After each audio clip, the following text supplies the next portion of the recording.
Hi guys, welcome back to the channel. Today we're going to be doing a review of Sea of Stars, played on PS5. Took about 31 hours to complete the game. Sea of Stars is an excellent game, modeled off of old-style Japanese role-playing games from the 16-bit era of the Super Nintendo and PS1, modeled off of games like Breath of Fire, Suikoden, Super Mario RPG, and the Final Fantasy games from the 90s and early 2000s. Zael, Valerie, and Garl are your main characters in this game. All of the characters in this game are very compelling. This game's got a great story that I really did care about. It's very deep, and the story keeps having twists that I was not expecting. Like, multiple times in this game, things happen. I have no idea that they're coming. There are multiple playable characters. We'll get into that in the spoiler section. The combat in this game is amazing. It's like a mix of Chrono Trigger and Super Mario RPG. Many of the enemies' moves in this game are a direct callback to moves done by enemies in Super Mario RPG. Some of them are actually named exactly the same, like Fungispike. There are other ones that are like direct callbacks. Obviously, the timed hits is the Super Mario RPG feature. Like, there's no secret that like a lot of this game takes inspiration from that.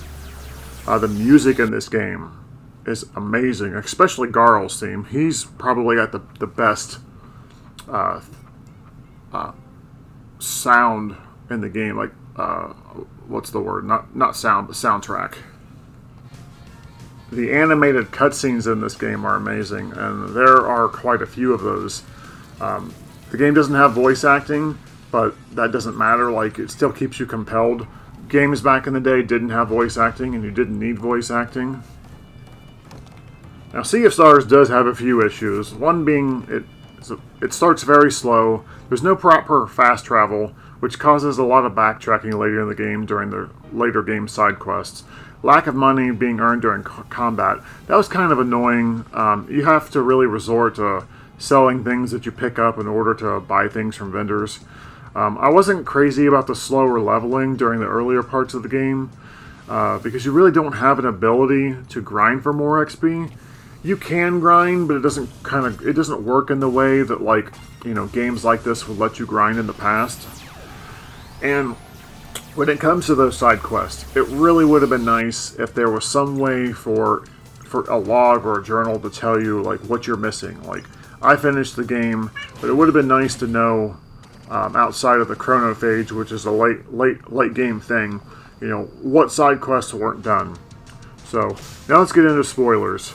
So this game deals with what they call the Sea of Stars, and I had no idea what this was going to mean. And it basically means that there are multiple realities/worlds, and you go to a second world in this game that kind of reminds me of the World of Ruin from Final Fantasy VI and other elements of steampunk world design from other Final Fantasy games.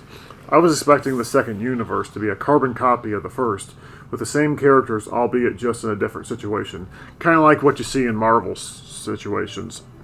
But I was pleasantly surprised that it was a completely different world with new characters and locations.